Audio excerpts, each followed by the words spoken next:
자, 전광용의 껍비딴리 들어가 볼게요. 자, 제목부터 보겠습니다. 자, 껍비딴리. 자, 껍비딴이 캡틴이라는 영어를 이제 러시아어로 바꾸면 조금 껍비딴라고 이제 발음을 하게 된대요. 그래서 이 껍비딴이 캡틴이다. 그러면 이 리는 우리가 보통 뭐 이 누구누구씨 할 때 리 누구누구씨 이런 식으로 좀 이름을 영어로 바꿀 때 이렇게 되죠. 그래서 이제 이 리는 누구냐? 지금 이 작품에 대해서 다루고 있는 인물은 바로 이인국. 그래서 껍비딴 리는 캡틴 리인국 해서 즉 캡틴 이인국에 대한 이야기를 하고 있겠구나 라고까지 알 수 있습니다. 자, 일단 들어가기 전에 앞서서 그 전개에 따라서 조금씩만 정리를 해볼게요.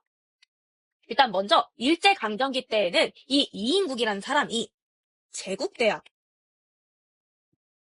의과를 나와요. 그래서 의사가 돼.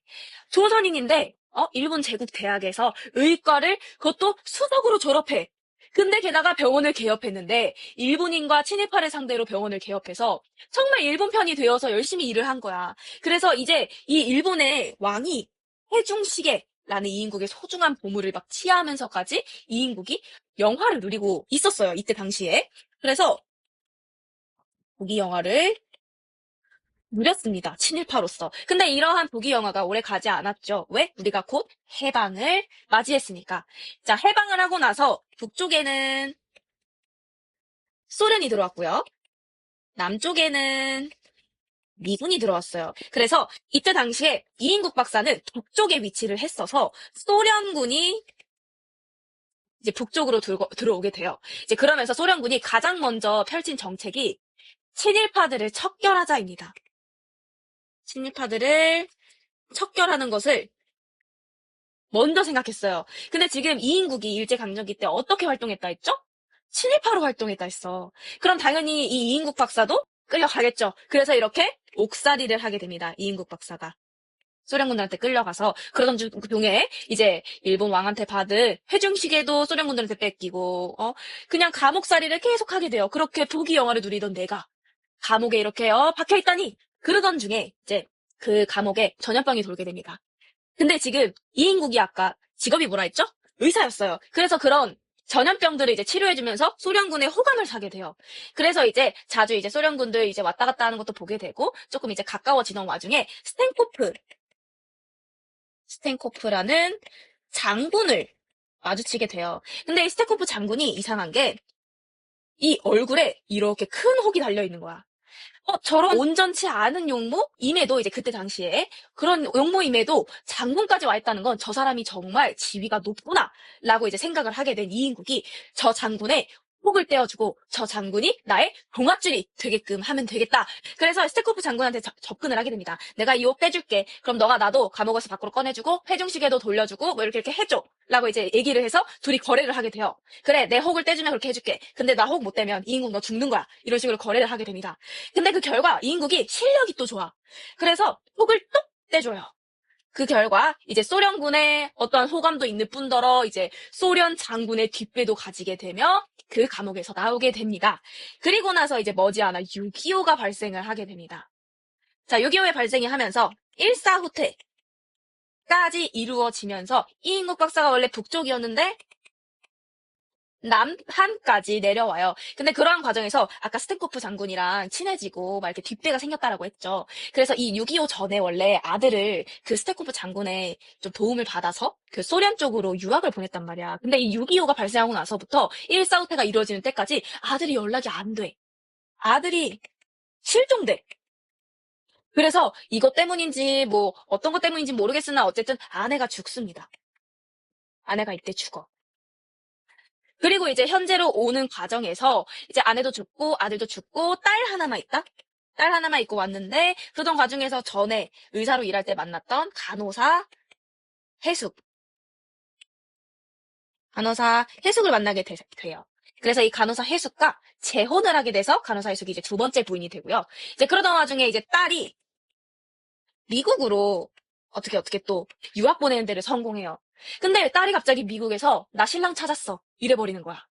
그래서 이제 이인국 박사가 그러면은 딸이 결혼하는 미국으로 가자라고 생각을 하고 미국에 가기 위해서 영사관을 방문을 하게 됩니다. 자, 여기까지가 정리가 됐으면 우리 한번 지문을 같이 볼게요. 자, 계단을 구르며 급히 올라오는 발자국 소리가 들려왔다. 해숙이다. 아까 해숙 뭐라 했죠? 이인국 병원에서 같이 일했던 간호사라 했죠? 지금 재혼한 시점인지는 모르겠으나 일단 한번 볼게요. 자, 아마 소련군이 들어오려나 봐요. 모두들 야단 법석이에요. 아, 소련군이 이제 막 들어올 때 아까 해방 이후에서 소련군이 어디로 들어왔다 했죠? 한반도에?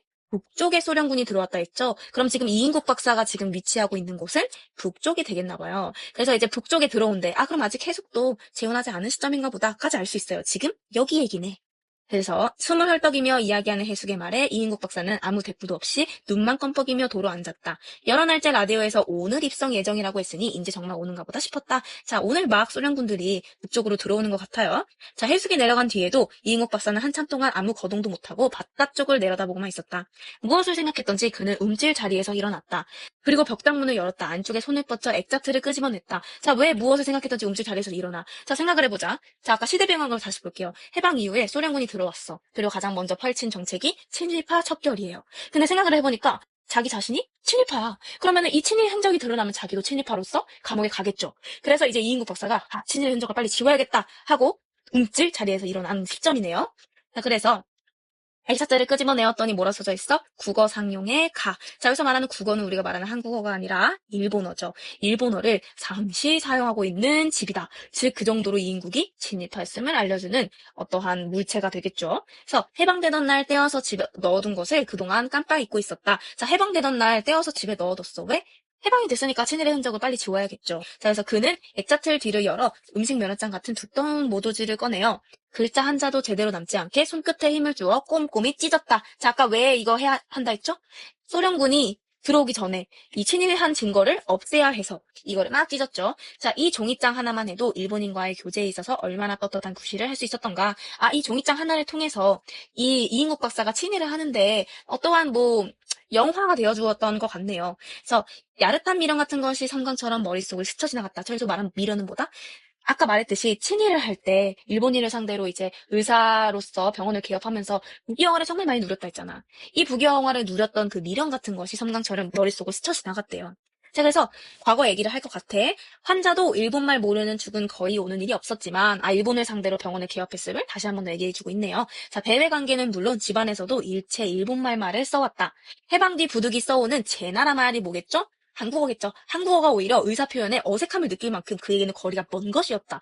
진짜 아까 일본어를 상시 사용할 정도로 이제 친일을 하다가 이제 해방을 하고 우리나라 말을 쓰자니 어색할 정도였다라고 얘기하고 있네요. 자, 마누라의 솔선수범하는 내조직공도 컸지만 애들까지도 곧잘 지켜주었기에 이 종이장을 탄 것이 아니던가. 그것을 탄 날은 온 집안이 무슨 큰 병사나 난 것처럼 기뻐들 했었다. 잠꼬대까지 국어, 일본어로 할 정도가 아니면 이 영예로운 기회를 얻을 수야 있겠소. 아주 그냥 잠꼬대까지 일본어로 했었나봐. 이인국이 아주 뼛속까지 친일파임을 알 수 있네요. 그래서 국민총력연맹 지부장. 쉽게 얘기하면 친일단체 지부장이 웃음을 띤 치아 소리가 떠올랐대요. 그 순간 자기 자신은 아이들을 소학교부터 초등학교부터 일본 학교에 보낸 것을 얼마나 다행으로 여겼던 것인가. 애들 교육을 아주 그냥 일본인들이 듣는 교육을 듣게 할 정도로 적극적으로 친일을 해왔음을 알 수 있네요. 그는 후 한숨을 뱉었다. 그러고는 저금 통장의 잔액을 깡그리 내주던 은행 지점장의 호의에 세상 고마움을 느끼게 되는 것이었다. 그 돈마저 없었더라면, 그것마저 없었더라면 등골에 오싹하는 한기가 느껴져 왔다. 왜냐면은 지금 일제강점기에서 해방이 오고 해방에서 막 소련군도 들어온대. 근데 지금 내가 믿을 구석이 결국에는 뭐야? 그렇게 믿었던 일본도 결국에는 다 물러갔고 지금 믿을 거라고는 내가 그때 타온 돈밖에 없네. 이런 얘기를 하고 있네요. 무슨 정치가 오든 그것, 즉 그 돈만 있으면 신의 사람 절반 이상이 굶어 죽기 전에야 우리 집 차례는 아니겠지라고 얘기합니다. 그래서 어떤 정치가 오든 상관없어. 우리만 먹고 살 수 있는 그 돈만 있으면 적어도 우리는 막 그렇게 남들만큼 힘들지는 않을 거야. 이런 기회주의적인 모습을 알 수 있네요. 자, 그는 손금고 손에 들어오는 작은 금고가 들어있는 안방 옷장을 생각하면서 혼자 중얼거렸다. 이인국 박사는 무슨 일이 일어나도 꼭 자기만은 살아남을 것 같은 막연한 기대를 곱씹고 있었다. 그래서 막 친일을 열심히 하면서 일본을 믿고 있었는데 일본이 철수를 해도 나는 어쨌든 돈을 어떻게 운 좋게 타서 그 돈을 갖고 있어서 나는 적어도 어떤 정치가 와도 이 돈으로 어떻게 하면 살 수 있을 것 같아. 라는 그런 마음이 들고 있대요. 이러한 처세술이 이인국의 처세술. 이 아주 돋보이는 그런 문단이었습니다. 자, 여기까지 정리는 해방 후에 소련군이 들어오자 이인국이 자신의 친일 행적을 되돌아보죠. 거기까지의 내용이었습니다. 자, 이제 마저 이어서 볼게요. 자, 그의 시각은 활자 속을 헤치고 머릿속에는 아들의 환상이 뒤엉켜 들이쳐왔다. 자, 헤치고 환상이 뒤엉켜서 막 들어와. 즉, 회상할 거야, 지금부터. 그 얘기를 하고 있네요. 여기 밑줄 쳐주고, 회상. 아들을 모스크바로 유학시킨 것은 자신의 억지여서였던 것만 같았다. 자, 아까 모스크바는 어느 나라 수도죠? 러시아. 이 러시아는 아까 말했듯이 소련이죠, 옛날에선. 자, 그래서 이 소련으로 유학시켰다. 자, 넘어갈게요. 자, 아까 이 과정에서 스탠코프 장군을 만나서 이제 아들을 소련에 유학 보내는데 성공시켰다 했죠. 그 시점으로 다시 회상을 할 것 같아요. 자, 그래서 억지에서였던 것만 같았다. 출신, 계급, 성분, 어디 하나나 부합될 조건이 있었던 것만 말인가. 자, 뭔 소리야. 출신, 계급, 성분, 그런 거 다 솔직히 부합될 만하진 않았어. 근데 내가 스탠코프라는 뒷배가 있어서 이 내 처세술을 통해서 이 소련의 유학을 성공시켰단 말이야. 그래서 여기서 또 돋보이는 게 뭐야? 결국에는 이인국의 뛰어난 처세술이 돋보이는 대목이었다. 그래서 고급 중학을 졸업하고 의과대학에 입학된 바로 그 해다. 이인국 박사는 그때나 지금이나, 그때는 언제야? 회상했던 그때, 아들을 유학에 보내는 데 성공했던 그때나, 자, 그리고 지금, 말하고 있는 지금 현재나, 자기의 처세 방법에 대한 절대적인 자신을 가지고 있었다. 자, 이 처세 방법, 여기 밑에 더 상세하게 설명을 해놨어요. 처세 방법은, 즉, 상황에 맞게 권력을 따르는 거, 그게 바로 이 이인국 박사의 처세 방법이죠. 자, 그래서 보면, 너 그 노어 공부를 열심히 해라. 자, 여기서 말하는 노어는 러시아입니다. 자, 아들 보고 얘기하는 것 같아요. 아들아, 너 러시아 공부를 좀 해봐라. 왜요? 아들은 갑자기 튀어나오는 아버지의 말에 의아를 느끼면서 반문했다. 야, 원시가 별 수 없다. 외정 때에는, 자, 외정은 뭐죠? 일본이 어떤 정치를 다스렸을 때 그 정치의 국면. 그때는 그래도 일본말이 출세를 하게 했고, 이제는 노어가 또 판을 치지 않니? 즉, 이제 시류에 순응하면서 그 정권을 잡고 있는 권력을 따라가야 한다는 얘기죠. 자, 고기가 물을 떠나서 살 수 없는 바에야 그 물속에서 살 방도를 궁리해야지. 아무튼 그 러시아어를 꾸준히 해라. 지금 이게 이인국의 처세술인 거야. 일본이 들어왔을 때 일본어 공부를 빠르게 해서 그 어떠한 변화에 금방 적응하고 거기서 또 어떤 권력층에게 또 금방 읊어서 이익을 잘 누렸었으니까 이번에는 그게 러시아인 것 같아. 그러니까 너가 소련 말을 좀 연습해라. 라고 얘기를 하고 있죠. 이 모든 것에서 보는 게 기회주의적인 모습을 보이고 있다. 아들은 아버지의 말에 새삼스러이 자극을 받는 것 같진 않았다. 내 나이로도 이제 이만큼 뜨내기 회화쯤은 할 수 있는데 이인국도 이 자신이 그 변화에 적응을 하기 위해서 노어를 공부했음을 알 수 있죠. 즉 이인국은 정말 처세술도 뛰어나지만 머리도 좋고 하고자 하는 의지도 강한 사람이었습니다. 자, 새파란 너희 낯세, 즉 나이대로야 그걸 못하겠니? 야 나도 했는데 네 나이대에 못하겠니? 염려 마세요 아버지. 아들의 대답이 그에게는 믿음직스럽게 여겨졌다. 자, 이인국 박사는 심각한 표정으로 말을 이어갔다. 어디 코큰 놈이라고 별거 있더니 이때 말하는 코큰 놈은 소련 사람이래요. 말 잘해서 진정이 통하기만 하면 그것들도 다 그렇지. 이인국 박사는 끝내 스탠코프 소자의 배경으로 아까 말한 스탠코프 장군. 자, 아까 말씀드렸지만 한 번 더 정리를 하면 친일로 구금되어 있을 때 만난 소련 장군입니다. 자, 이인국이 혹을 떼어준 은혜가 있죠. 이 장군의 배경으로 요직에 있는 당 간부의 추천을 받아 아들의 소련 유학을 결정짓고야 말았다. 어쨌든 스테크포 소장한테 잘 보여서 그러한 이유, 그 덕에 아들을 유학 보낼 수 있었던 얘기를 하고 있어요. 자, 그래서 여보, 보통으로 갑시다. 여기서 여보는 굳이 말하자면 첫 번째 부인이에요. 그래서 거저 표현하지 않게 사는 것이 이런 세상에서 가장 편안할 것 같아요. 지금 아내는 평범하게 살기를 바래. 뭐 처세술 있게 민첩하게 사는 것도 좋지만 그냥 평범하게 남들처럼 살자 얘기하고 있죠. 이제 겨우 죽을 고비를 면했는데 자, 친일 행적에 따른 처벌을 간신히 피함. 이때가 언제라고 했죠? 아까 스테코프 장군 이동을 하자면 이때 해방 직후에 옥살이를 했었다 했죠. 그 옥에서 전염병으로 죽을 뻔하다가 나와가지고 어떻게 이렇게 된 게 겨우겨우 면에서 여기까지 온 건데 또 쟤까지 그 높이 드는 복판에 휘몰아 넣으면 어쩌려고 이런 식으로 조금 위험을 암시하고 있어요. 가만히 있어요. 호랑이도 굴에 가야 잡는 법이요. 무슨 세상이 되든 할 대로 해봅시다. 그래도 저 어린 것을 어떻게 러시아까지 보낸단 말이요. 아니 중학교 애들도 가지 못해 골드를 싸매는데 대학생이 못 가 견딜라고. 그래도 어디 앞일을 알겠소? 불확실한 미래를 불안해하고 있죠. 아까 다시 말했듯이 미래 암시를 하고 있습니다. 계속해서 어머니가. 괜한 소리, 제가 소련 바람을 쏘이고 와야 내게 허튼 소리 하는 놈들도 찍소리를 못할 거요. 아, 지금 이 열심히 아들의 유학을 받아낸 이유가 요거였네요. 제가 소련 바람을 쐬어야지 자기한테 허튼 소리 하는 사람들의 코를 아주 그냥 찍! 누를 수 있어서. 찍! 그래서 아들의 출발을 앞두고 걱정하는 마누라를 우격다짐 뭐죠? 우겨서 굴복시켜서 무마하고 그는 아들 유학을 관철하였다. 그래서 이 관철하다가 뭐죠? 잘 써놨어요. 목적을 기어이 이루다라는 뜻입니다. 그래서 혁명 유가족도 가기 힘든 구멍을 친일파 이인국의 아들이 뚫었으니 어디 두고 보자. 자, 혁명 유가족은 뭐죠? 소련군이 선호하는 사람들, 자, 소련군파.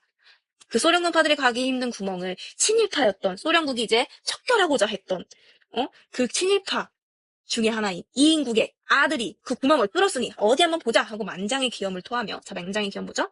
아주 굉장한 기세를 토하며 혼자 중얼거리고는 희망에 찬 미소를 풍겼다. 그래서 이인국이, 여태까지 내용은 이인국이 소련군 주둔 시기에 아들을 소련으로 유학 보내고 희망을 품은 그러한 내용이었습니다.